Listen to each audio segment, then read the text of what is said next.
नमस्कार साथियों, मैं विक्रम शर्मा, एक लाइफ मैनेजमेंट कोच और मोटिवेशनल स्पीकर आप सभी का स्वागत करता हूं सेल्फ मैनेजमेंट स्किल्स के इस वीडियो कोर्स में। हम शुरुआत कर रहे हैं भाग 13 की, और इस भाग 13 में हम बात करेंगे टीम वर्क और नेटवर्क के बारे में।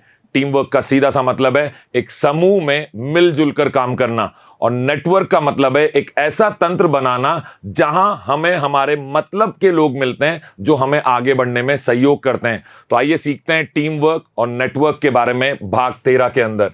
जब बात चल रही है टीम वर्क की, तो ये टीम वर्क किया क्यों जाता है, क्यों करते हैं हम टीम वर्क फैमिली में, फ्रेंड्स में, एक ऑफिस में, ताकि हम एक कॉमन गोल, एक सामान्य, एक सब लोगों में एक जैसा एक लक्ष्य प्राप्ति के लिए कार्य करने की प्रवृत्ति को हम बोलते हैं टीम वर्क।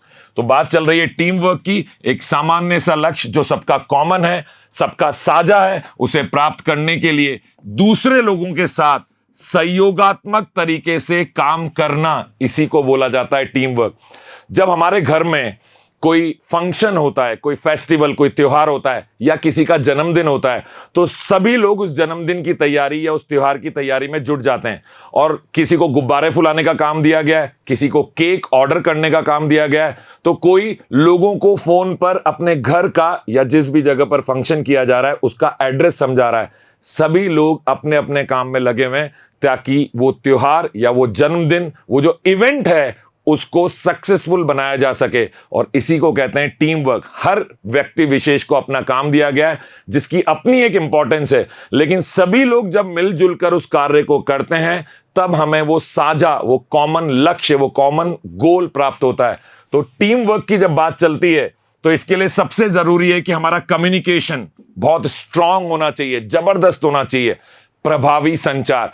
कम्युनिकेशन के बारे में अगर आप जानना चाहते हैं तो इसका वीडियो कोर्स भी आपको इस चैनल पर मिलेगा। लेकिन जब कभी भी आपको टीम वर्क करना है तो जब तक आपके बीच में जो टीम के लोग हैं उनके बीच में एक प्रभावी संचार नहीं होगा, तब तक जो साझा लक्ष्य है उसको प्राप्त करना असंभव हो जाता है। पारस्परिक सम्मान, म्यूचुअल रेस्पेक्ट, एक दूसरे के प्रति हमारे मन में सम्मान की भावना होना और सम्मान प्रकट करना सही समय पे, यह बहुत जरूरी है टीम वर्क के लिए। और टीम की सफलता के लिए बहुत जरूरी है कि हम प्रतिबद्धता के साथ एक दूसरे के लिए काम करें, पूरी डिटर्मिनेशन के साथ उस कार्य के लिए एक दूसरे के साथ मिलजुल कर काम करें, तभी जाकर टीम वर्क सक्सेसफुल हो पाता है। अब जब बात चल रही है टीम वर्क की, तो सबसे पहले हम बात करने वाले हैं इफेक्टिव कम्युनिकेशन की। टीम के सदस्यों के बीच स्पष्ट बात होनी चाहिए। कोई भी बात एक दूसरे से मत छुपाइए जो कि आपके उस साझा लक्ष्य से जुड़ी हुई है, जो भी आपका कॉमन गोल है उसके साथ जुड़ी हुई बात से संबंधित कोई भी चीज में अगर आप झिझकेंगे, छुपाएंगे, सही तरीके से अपने सदस्यों को, अपनी टीम के लोगों को नहीं बताएंगे, तो आपका कॉमन गोल जो है उस पर गहरा प्रभाव पड़ेगा। आप अपना लक्ष्य प्राप्त करने में आपको मुश्किलें होंगी। जब स्पष्ट बात की जाए तो खुली और ईमानदार तरीके से की जाए। सुनिश्चित करें कि संचार बड़ा प्रभावी हो। अगर आप किसी भी झिझक के कारण बात को नहीं कह पा रहे तो इसका असर सीधा सीधा आपके परिणामों पे आने वाला है। जो एंड रिजल्ट आपको चाहिए, जो गोल आप अचीव करना चाहते हैं, जिस लक्ष्य को आप पाना चाहते हैं, सीधा असर उस पर पड़ेगा।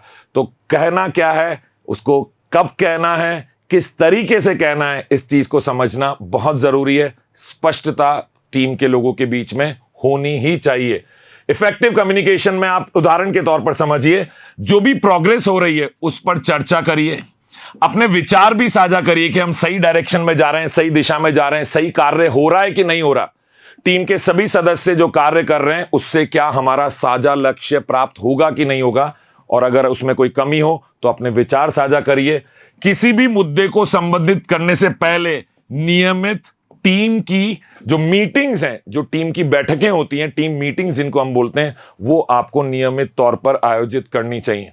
अगर टीम के बीच में कोऑर्डिनेशन नहीं होगा, समन्वय नहीं होगा, समय समय पर बात नहीं होगी, सारी बातें क्लियर नहीं होगी कि तुम्हें क्या करना है, मुझे क्या करना है, मुझे ये करने के बाद किसको वो काम करके आगे देना है, मैं अपना अगली स्टेप किसको दूंगा, ये जब तक क्लियर नहीं होगा तब तक हमारा साझा लक्ष्य प्राप्त नहीं होगा। तो टीम वर्क में आपको ध्यान रखना है कि टीम की मीटिंग्स भी समय समय पर होनी बहुत जरूरी है। म्यूचुअल रेस्पेक्ट, पारस्परिक सम्मान। मैं आपको सम्मान दूं और आप मुझे सम्मान न दें, तो एक समय बाद हो सकता है कि मैं भी आपको नापसंद करने लगूं और आपको सम्मान न दूं। ऐसी स्थिति में थोड़ी देर बाद हमारे बीच का समन्वय बिगड़ने लगेगा। तो टीम के सभी सदस्यों के लिए जरूरी है कि वो एक दूसरे को पूरी तरह से सम्मान दें, सभी टीम सदस्यों के साथ सम्मान पूर्वक व्यवहार करें और उनके योगदान को महत्व दें। उनका जो भी कंट्रीब्यूशन है उसकी सराहना करें, उसे महत्व दें। समझें इस बात को कि आपका काम इंपॉर्टेंट है, लेकिन टीम वर्क में हर व्यक्ति का काम भी उतना ही इंपॉर्टेंट, उतना ही महत्वपूर्ण है। अगर एक भी व्यक्ति अपना काम ढंग से नहीं करेगा तो बाकी लोगों की मेहनत भी पूरी तरीके से खराब हो जाएगी। जब मैं की पॉइंट्स इन टीम वर्क की बात कर रहा हूं, किन बातों पे हमें ध्यान रखना है, उन पॉइंट्स पे बात कर रहा हूं, तो उदाहरण के तौर पे हम कह सकते हैं कि प्रत्येक सदस्य के प्रयासों और दृष्टिकोणों को स्वीकार करना और उनकी सराहना करना, यह भी म्यूचुअल रेस्पेक्ट का एक हिस्सा है, टीम कोऑर्डिनेशन का एक हिस्सा है, टीम के समन्वय का एक जरूरी हिस्सा। तो यह करना हमें आना चाहिए। शेयर्ड गोल्स का मतलब है साझा लक्ष्य। टीम के प्रयासों को एक सामान्य उद्देश्य की ओर संरेखित करें और सुनिश्चित करें कि हर कोई अपनी भूमिका को समझे। सिंपल सी बात है। अभी मैंने आपको बोला था, घर में किसी का जन्मदिन मनाना है, आप अपने दादाजी का जन्मदिन मनाना चाहते हैं या आप अपने बच्चे का जन्मदिन मनाना चाहते हैं। ऐसी स्थिति में जो परिवार के सभी सदस्य हैं उनकी भूमिकाएं निर्धारित की जाती हैं कि तुम्हारे हिस्से ये काम है, तुम्हारे हिस्से ये काम है। और जब वो सारे काम सही समय पे सही तरीके से होते हैं, एक कॉमन लक्ष्य है। क्या लक्ष्य है? एक कॉमन गोल है, साझा गोल, कि हमें ये बर्थडे बड़ी धूमधाम से मनानी है, जन्मदिन बड़ा मजेदार होना चाहिए, जो भी लोग आए, जो भी मेहमान आए, वो आनंदित महसूस करें। तो इसके लिए, उस कॉमन गोल के लिए हम सभी को अपनी अपनी भूमिकाओं को अच्छी तरह से समझना पड़ेगा। तो शेयर्ड गोल की बड़ी इंपॉर्टेंस है, जो आपको टीम वर्क करना सिखाती है, और टीम वर्क होता भी इसी से है। एक परियोजना है, मान लीजिए एक प्रोजेक्ट पे काम कर रही है टीम, और वो कोई एक नया प्रोडक्ट लॉन्च करना चाहती है, एक नया उत्पाद लॉन्च करना चाहती है, और सबने मिलकर काम कर रही है, सारी की सारी टीम मिलकर काम कर रही है, जिसमें प्रत्येक सदस्य अपनी विशिष्ट कार्यों और जिम्मेदारियों को समझता है। जब भी कोई बड़ा इवेंट होता है, जब भी कोई बड़ा प्रोजेक्ट होता है, जो लाखों करोड़ों के सरकार के प्रोजेक्ट होते हैं, प्राइवेट बड़ी कंपनीज के प्रोजेक्ट होते हैं, आप सोचिए इसमें कितने सारे लोग एक दूसरे के साथ समन्वय बिठा के काम करते हैं। अगर ये एक दूसरे के साथ समन्वय ना बिठाएं, टीम कोऑर्डिनेशन ना हो, तो क्या ये प्रोजेक्ट्स कभी कंप्लीट हो पाएंगे?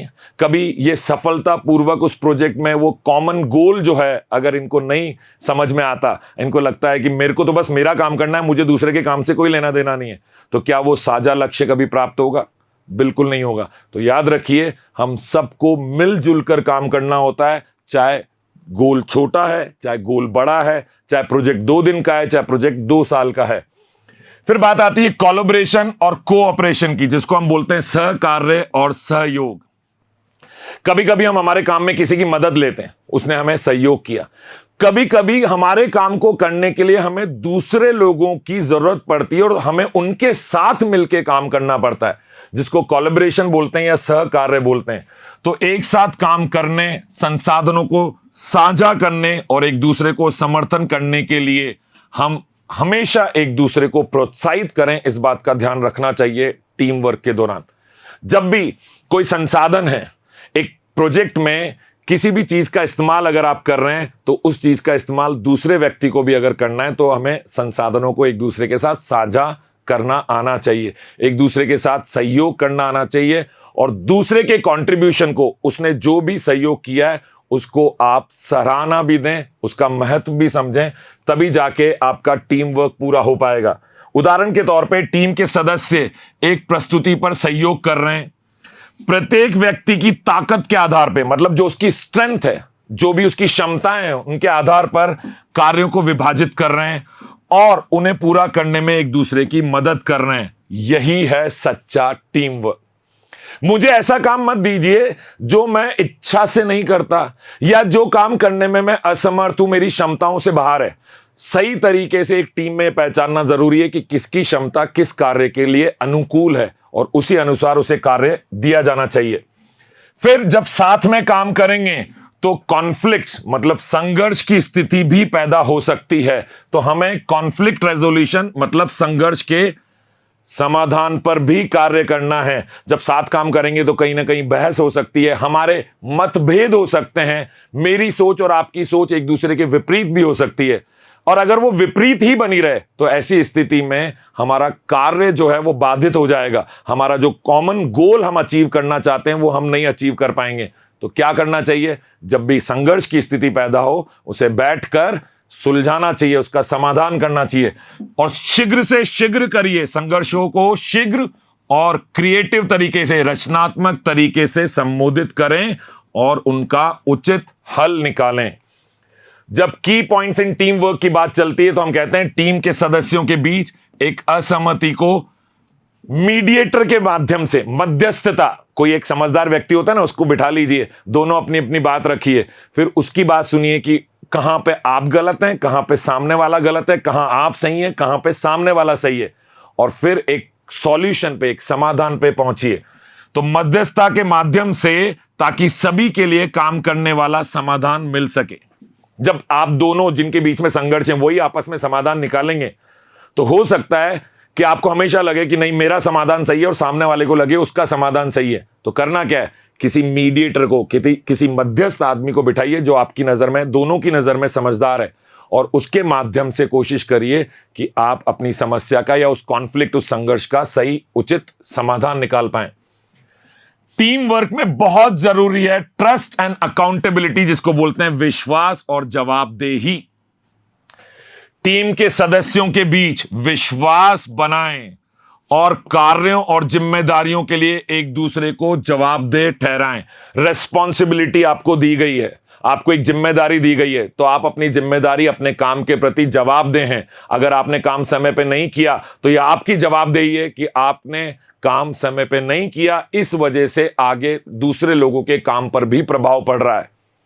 ठीक इसी तरीके से जब तक आप अपने टीम के सदस्यों में विश्वास नहीं रखेंगे कि नहीं इसने काम किया है तो ठीक ही किया होगा, अब मुझे इसके आगे का काम करना है, मैं भी इसे बेहतरीन तरीके से करूंगा, अपना सर्वश्रेष्ठ प्रदर्शन दूंगा, तो यह विश्वास टीम के सदस्यों के बीच में अगर नहीं होगा तो ऐसी कोई टीम कभी एक अच्छा काम कर ही नहीं सकती। एक कॉमन गोल, एक साझा लक्ष्य की प्राप्ति नहीं की जा सकती जहां टीम के सदस्यों के बीच में विश्वास ना हो। तो विश्वास बनाए रखिए।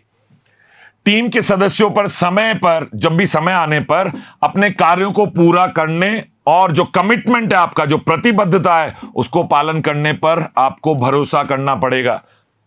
एक दूसरे पर भरोसा करना पड़ेगा। अगर वो कह रहा है कि वो कर देगा इस काम को इतने समय में इस तरीके से, तो आप भले 2 बार कंफर्म कर लीजिए, पूछ लीजिए हो जाएगा क्या, और जब वो कह रहा है वो कर देगा तो आप विश्वास रखिएगा आपका टीम का सदस्य वो कार्य कर देगा।